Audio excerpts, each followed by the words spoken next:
It's gonna be alright. Hello and welcome to the SusPOD. I'm Alessia, a former member from the Bristol Suspensions, a mixed UK a cappella group. In honour of reaching 10 years, a decade of the Bristol Suspensions, on the 3rd of February, we will be having a big show to celebrate called SusTensions. See what I did there? And it will be celebrating our 10-year anniversary. So keep it in your diaries. And over the next couple of weeks, we'll be interviewing somebody from each generation, hearing about their favourite songs, what their experience was like in the group, and also, of course, a little bit of a cappella gossip. So tune in. And without further ado, enjoy the episode. Hiya, and welcome to episode 3 of the SusPod. Today I'm joined by Elle and Dan from Generation 3 of the Suspensions. Hello, guys. Hi. Welcome. So, how did you first hear about Suspensions, and what were your first thoughts when you joined? Dan, let's start with you. I found out far too late, obviously. I only found out during my first time at uni because the group was set up the same year that I started at Bristol. I see. Yeah. But I didn't join or audition at the start of Freshers. Mm-hmm. But I did lots of other singing stuff, and over the course of that term, they just needed a bass and they'd heard about me. Well, he tells absolutely everyone that he was first gen. I wasn't an original suspension. Not an original suspension. You were literally not. In my Anyone opinion. watching this who's Gen 1 will completely argue with you. Yeah, I know, but they were wrong. And I did everything significant in Gen 1, which makes me an original. Shut up. And also, I didn't have to audition. I got asked to join. Okay. And Joe's going to be like, yeah, you did. No. That's base privileges as well, let's be real. Yeah, I know, base Find privileges. anyone who can sing My like audition this, was yeah. just going to Joe's house, and then he just wanted to check that I could sing at all, and I just went and sang Halo in Joe's house. Like so brand. Yeah, I know. I know, and he was like, you're in. That was it. What did you have to do? Yeah, how did you join? So I also didn't start at the beginning of my year. To be honest with you, I wanted to audition for everything in when I started uni. And the thing that had the most effort was Suspensions, because you got given specific songs that you needed to sing and bits that you had to learn. What were the audition songs that year? Oh God, I don't remember. Because I didn't. So I had audition later. Basically, SOP 2 dropped out. So I got in January. There was a SOP 2 space and there was a tenor 1 space as well. So Matt Belsey got in as well. Me and Matt started as we just joined just before Voice Fest, which we won. So Secret Weapon. So was that in Gen 2? That's Gen 2, yeah. Oh, Gen 2. But yeah, we're Let's Gen keep 3 it today. relevant. Sorry, Yeah, relevant. But it's interesting to know Why? origin story, where you came from. Yeah. So what were the highlights of Gen 3? What were the big bits that you remember from that year? Because you went to US. Did the US tour. Yeah. That must be a big one, yeah. That was US tour was massive. We did Pitch Battle, the BBC One Saturday night TV show. We did ICV. We did well at ICCA for the first time. first time we we did actually well at tried for the ICCA. first time. That was the first year we were MD, you can say, but we actually tried, didn't we? Well, It was a going idea. into ICCA that year was difficult because we did the year before we did Voice Fest, and we absolutely bombed. Sorry, any Gen 2s watching this, but you all know it. I wasn't there. Yeah. But then we won Voice Fest, so then suddenly we were kind of catapulted to the top of the game almost. And the pressure that was there, I guess for me as an MD, I don't have ever more pressure in my life. It was crazy knowing that we had to sustain this. We really made an effort that year we planned our, as everyone does now, but we started planning our set from, August. Instead of just choosing songs that we already had. That's Yeah. what the year before It was the first time we tried to make a cohesive Set. something that kind of hit lots of different marks. It was a good set as well. It was a good set. It was very. So it was the most suspension set ever. We opened with Cell Block Tango. Acapella Block Tango. Acapella Block Tango. So Cell Block Tango, but all the little speeches that the Merry Murderesses, what are they called? Do. Merry Murderesses. We changed them all to be acapella relevant. It was a parody. And that was great because it was just funny.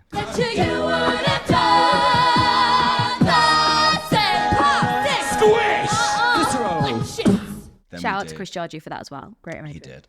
Then I Can't Make You Love Me, which was our big ballad, which is one of the most emotional things we've ever done, I think.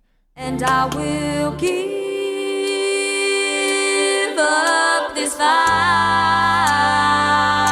And then Car Wash, the iconic Car Wash. What a set. What a set. What a set. Fun. It was fun. This is a Bristol Suspensions exclusive. I love that. Phenomenal hit. This is a Bristol Suspensions exclusive 2017 phenomenal hit. I love that song. That's such like a power walk song. I'm obsessed with it. And I felt like it because the babies still do it, I believe. Really? Yeah. Well, we did it in the 2022 Fringe. We did it as part of our riff off. I don't know. They do it for like busking and stuff. I think now it's now busking arrangement. I thought they did. Maybe I'm wrong. Sorry, babies, if I've done that wrong. Busking, guys? Yeah. I don't know. But yeah, so I felt like it's grown then from then to become this, one of the iconic songs that Suspensions is kind of known for almost. I feel maybe I'm just being big on myself. Yeah, I was gonna say you're like bigging me up as well. I'm like, I'm my star. No. Yeah. I do love that song. That is such a good one. And you did that at Pitch Battle, right? We did so many versions of this song, right? So many it was versions? so many versions. So Dan arranged it, and we did a version for the quarterfinals, which was we won quarterfinals that year in Exeter. It was the first ever win for ICCA's all, isn't it? And then we came third overall, but we changed the arrangement from quarterfinals to the semi-finals. Yeah, as you do, you get feedback and then we kind of like switch some stuff up. So then we had 2 versions for that. But then when we went to do Pitch Battle, with this kind of TV stuff that we do, you only get like a minute and a half. So we had to really cut that arrangement as well. And then I think it might have even been different for Fringe. So by the time we went on tour, right at the very end of Gen 3, we'd be like, let's do Car Wash. And everyone would be like, which one? There was too many versions. No one knew what was going on. Such a stress. But yeah, it was a good set. It was a really What was cool set. Pitch Battle like? Because I heard you had different outfits, and I heard a story. I don't remember who from. Didn't they put makeup on your leg? Yeah, me and Catherine were too pale, so they literally like were on their like knees rubbing fake tan down our legs. Yeah. It was proper like TV, But it was going up there we were only there in the studio for 2 days. Obviously, there's a lot of prep they had to do, a lot of other filming where, we had to go to London, they came to Bristol, etc., etc. But actually, the actual shoot for the TV show was 2 of like the funnest days I've ever had in my life because you're just kind of treated like royalty. And like they obviously put you up in this hotel. Then they kind of ferry you wherever you need to go. You get all the free food. You just get told what to do at all times. It's really fun. And the thing that I'll never forget from Pitch Battle that it just makes me smile every time I think of it is going and standing on the stage just before we were about to perform. Bearing in mind, we were the first episode to record and we were first on the first episode. So we were the first group that ever performed on Pitch Battle. It was aired in a different order, but, recording wise.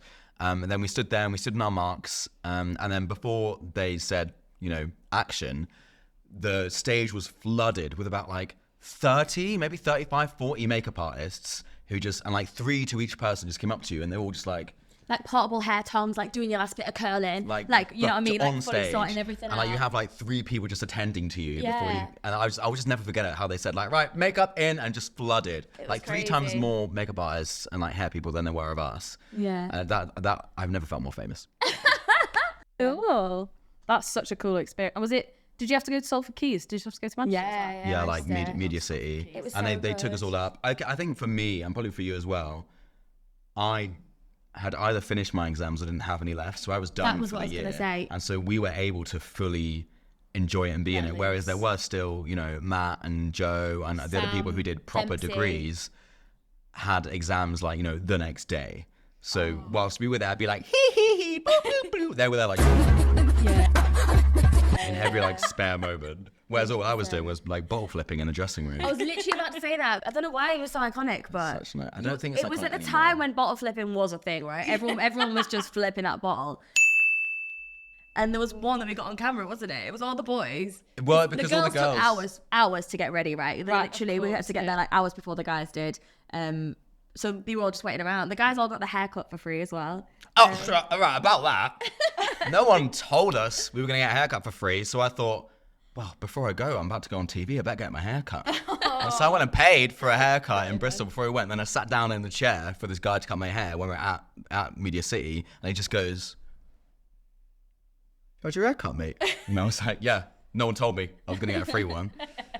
But yeah, so we finished really early. Then we headed back to the dressing room. We were waiting around for ages. And then boys will be boys, right? We played games. And we were all bottle flipping. And it just got to the point where we're sick of landing it on its base. Let's get a cap flip. Yeah. For and the no- audience at home, that means instead of landing like that, it was a flip in the air to land like that. With Whoa, I water can't even in. hold it. With water in as water well. Crazy. And it took us a good 15 minutes. We were there. But we made it. And guess who made it? Wow. And it is documented. It is documented. Okay, we'll insert Insert clip. Insert clip here. But the only stuff well that kind of over great.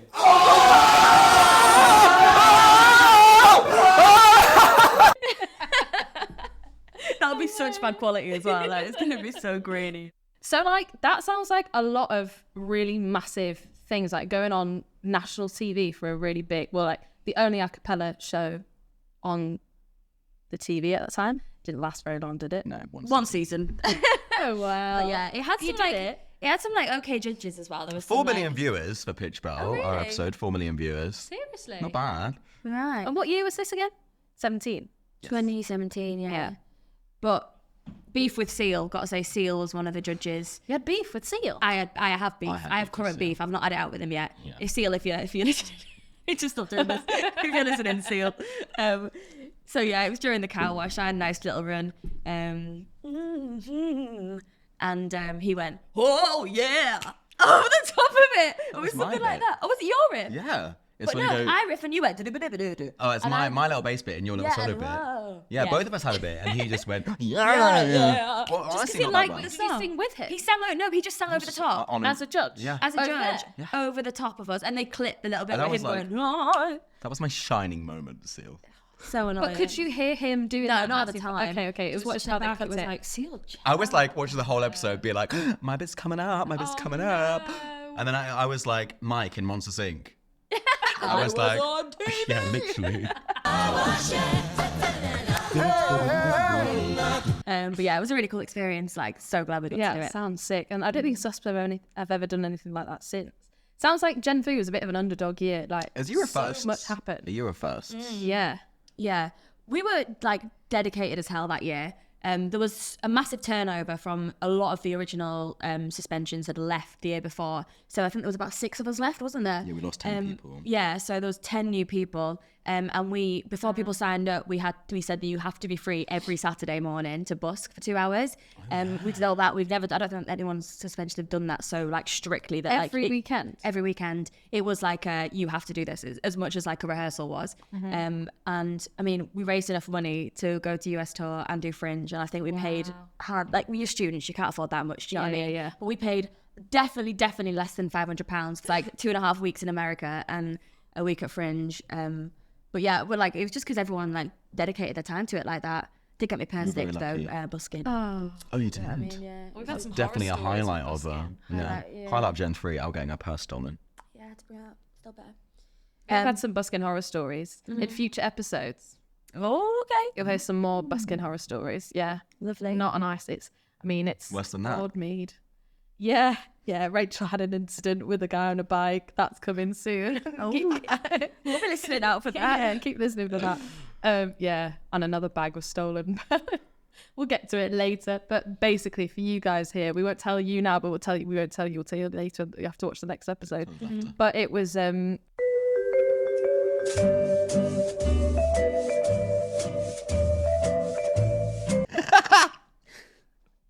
busking essentials. Yeah, fair enough. I love that. And so that was another huge thing of that year. And Landmark is one of my fave SusPOD albums. One thing I did want to bring up, and I think you did this intentionally, on the Satisfaction ending. Satis. So annoying. Yeah, I know. Hella I right. love it. I did record when we did a live, we always went Satisfaction. But then when I was editing that track, I just got to the end of it and I was like, shall I just not? It's just a nice little ironic moment, right? That is the entire song is so unsatisfactory. Right.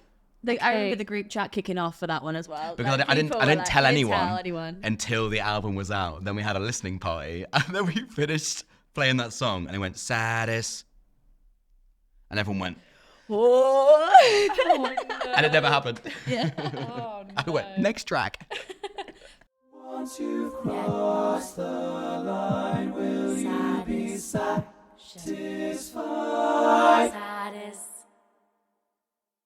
But that was one I'm probably second most happy with, proud of on the album, in terms of like how I edited and mixed it.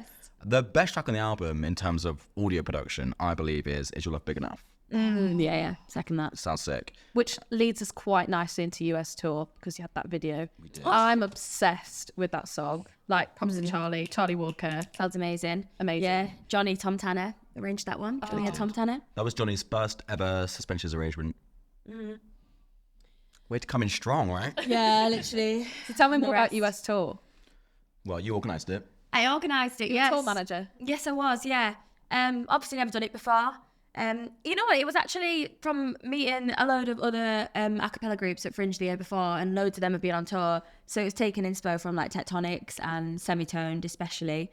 And Johnny Stewart chatted to him about all the King's Men stuff. Like loads of other groups had been to America, and it's like, why haven't we been yet? Like, let's just do it. And that was kind of the vibe, really. So just reached out to a load of Ivy League a cappella groups that we'd seen in competitions and ICCAs and stuff before, who just seemed nice people, and also recommendations of the groups that the other UK groups had been to stay with before. And people were just so nice, like just replied, being like, yeah, let's just like FaceTime sometime and like organise it. And we just like rocked up to we went to a few places, didn't we? We did Boston, Rochester, New York, Ithaca, NYC, Philadelphia.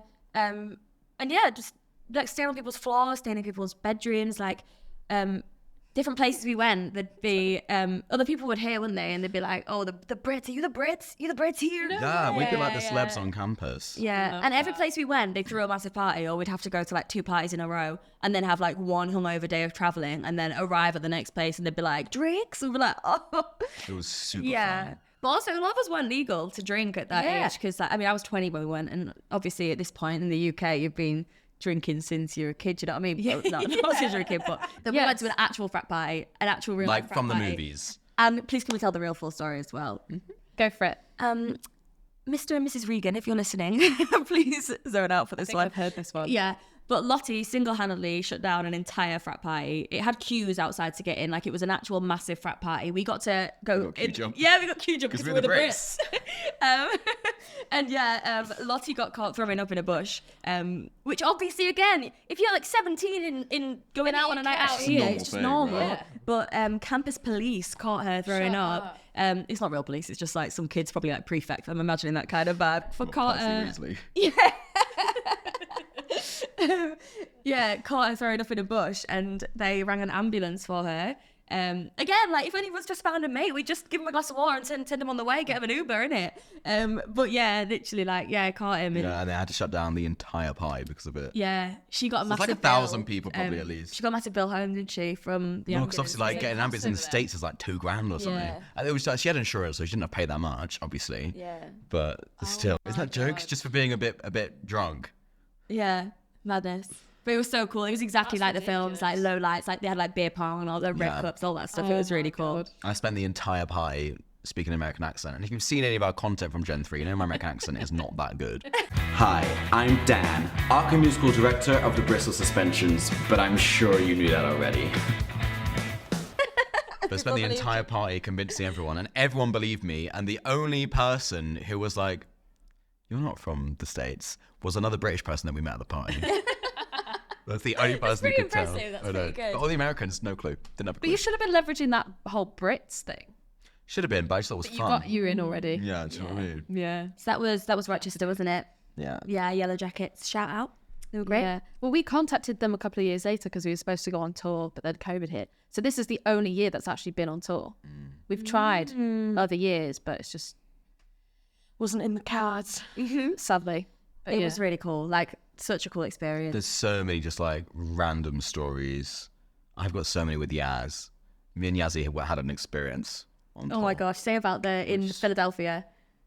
Al Capone. Oh my god, Philadelphia. You just stay on people's floors, right, on people's sofas. And then me and Yazzie, and I think it was Stan, I can't quite remember who we were with. I remember me and Yaz stayed at, these two people's house. And then we get there, and they're like, oh, so we've kind of got this piece on the floor and the sofa, so you just kind of sort yourselves out. We're like, yeah, great, perfect. Like, we're easy, don't mind. Already, sorry. And then she was like, oh, and there's these 2 pans upside down on the hob. Don't turn them over. And we were like, oh, why? She's like, oh, there's a mouse under there. And we were like, oh, just like a mouse? Like, yeah, we have a mouse and we caught it, so we don't want to let it go. We were like, okay, fine. And we went away, went about our day, then came back to sleep, and the pans are gone. And so we're like, where's the mouse? And Yazzie could not sleep. Yeah, she was not. The thought of, because we sleep on the floor, right? So the thought of this mouse just cuddling up to us. And then what else did me and Yaz? Oh yeah, I think was Dempsey here for this one as well. When we were in Ithaca at Cornell University, me and Yaz and whoever else it was had just like left the house ready to go meet everyone else. And then we were just walking on the street, and then these 2 guys, random strangers, were like, hey, are you guys the British people? Because again, everyone knew that we were there. And we were like, yeah. And we were just like chatting to them like, do you want to go shoot some BB? And we were like, do some what now? They're like, shoot some BB guns. And we just went, yeah, right. And so these 2 strangers just went into their house, went up to their bedroom on like the 3rd floor. Then they had these 2 like BB guns, and then just hung out the window and just shot them at the bins. Not real bullets. An American not real story, bullets. right? It was so so American, bizarre. just weird. Just out of nowhere. They just were having a conversation like, do you want to go shoot some BB? Jokes. I've got to say though, you mentioned in Cornell and Dempsey, story I've got. It might just be like funny to us, but went to a bagel shop. They do bagels really well there. He's gone. This was like the biggest like brain fart I've ever seen anyone have, I think. We were ordering bagels, and Dempsey was behind me, and he was like, yeah, I'll have a pizza bagel please, because big menu and stuff. It's like, pizza bagel please. And it's a bit like Subway. They say, well, what bread do you want? And and it's like, I had smoked salmon, cream cheese, whatever. And he was like, yeah, pizza bagel please. We're like, what bread do you want? And he was like, he looked so panicked, chocolate. And it was just like, oh, what? We all looked like, what? It wasn't really a question. We just got to the end, he paid for it. This chocolate pizza bagel. Chocolate pizza bagel. Oh, it was just so funny. I remember being like, it's not bad actually. But yeah, it was just one of those stupid things. We were all like beside ourselves. But yeah, it was really funny. Some really fun times, wasn't it? And the last place we went was NYC. And we got to the top of the rock and we sang Is Your Love Big Enough, didn't we? And it was lovely. We all got a bit emotional because that was the year that Joe and Alice and Stan left us that year, didn't they? You are all the most loveliest people. So we're really sad about that. But we got our video content, honey. Yeah, we did. That music video is so good. Such a good music video. Love, I'm big enough. Won't you let me know? Underground, with the friends I found. And you did another music video that year, didn't you? You did the Christmas one. Oh yeah, that Christmas one, that was wild. I think again, this just comes from us suddenly doing really well in terms of the the whole scene, and the university asked us to film and record a music video for them to release, like the official UOB Merry Christmas University video. And so we did, and they paid for it all, and we got in production and editors and stuff that we wouldn't have bought ourselves. We were like, well, we kind of are paying for it through our fees, so got all that in. Filmed this video over the course of like 2 weekends. In September or early October, we had to put up the entire Christmas tree in my house in like the beginning of, was it end of September? Something like that. So, and then we had like fake snow and all this stuff, like Yeah, I remember Christmas jumpers when it was like way too warm still. You know what I mean? Like, it was really funny. Yeah. That's so nice though. What a nice way to spend the year.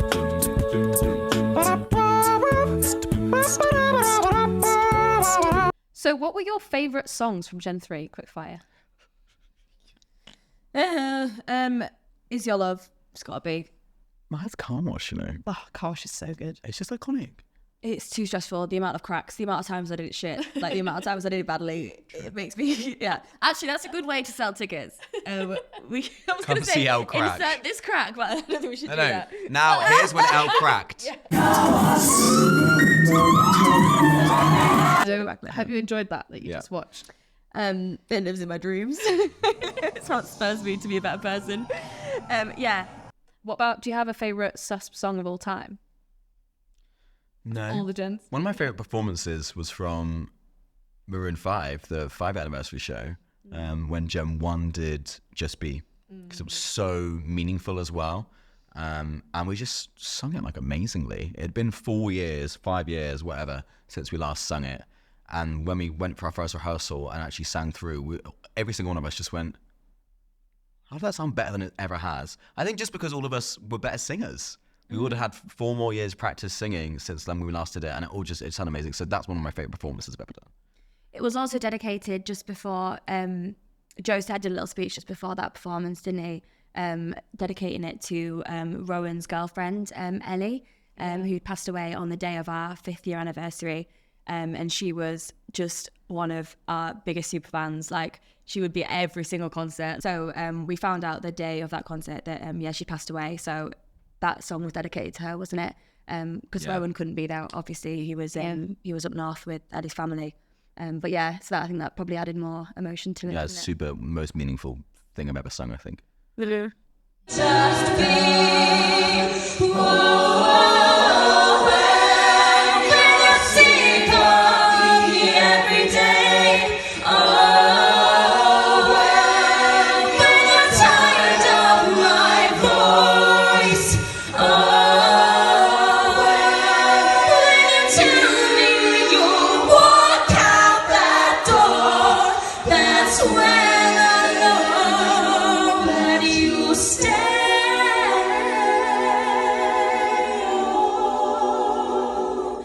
Yeah, that was a really special moment. So I'm leading on from that. I'm really excited for 10 years. And as you said, like, people's voices are going to sound better. Like, people will have been like, growing and improving, more practice for sure.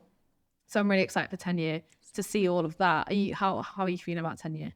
Yeah, buzzing, to be honest. Buzzing. Yeah, well excited.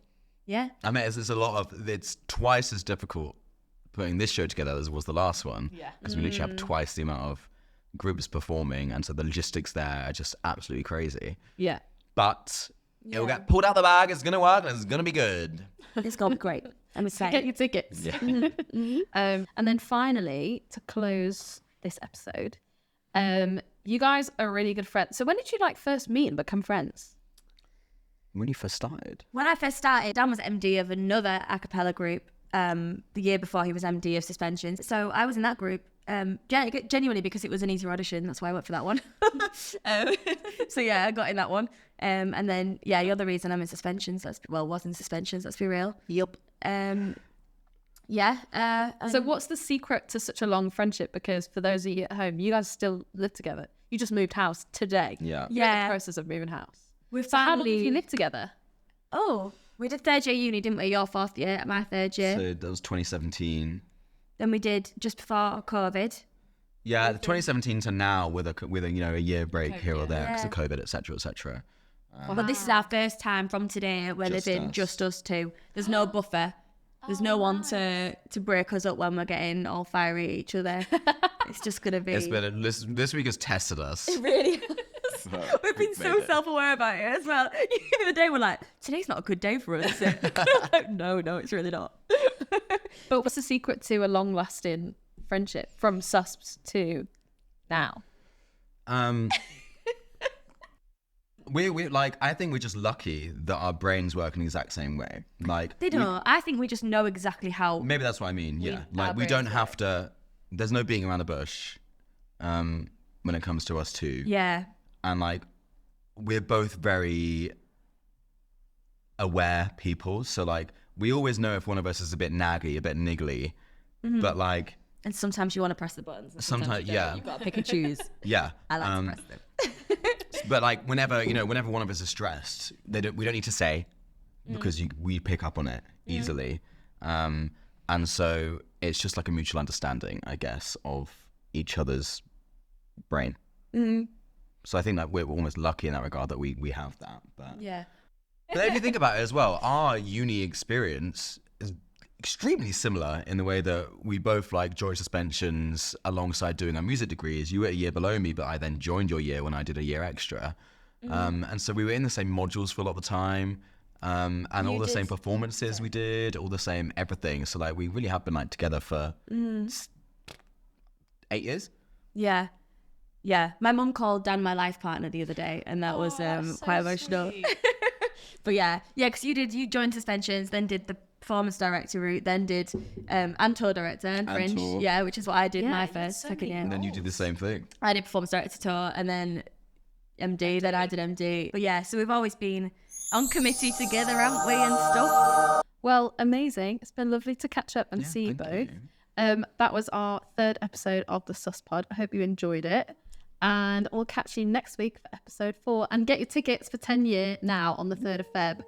Link will be linked in the description below. But thanks for tuning in. See you. Bye.